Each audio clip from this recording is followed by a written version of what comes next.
Hello friends, in this video I will show how to delete a video in Windows 11.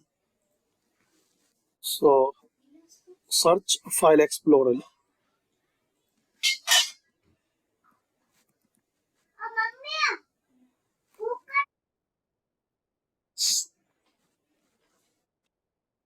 open File Explorer.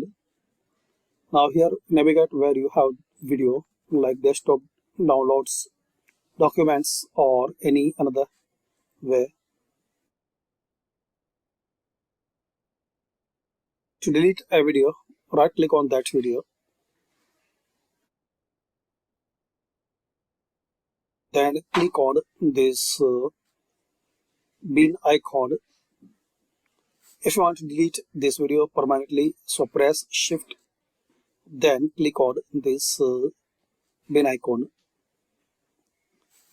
Are you sure you want to permanently delete this file? Click on yes.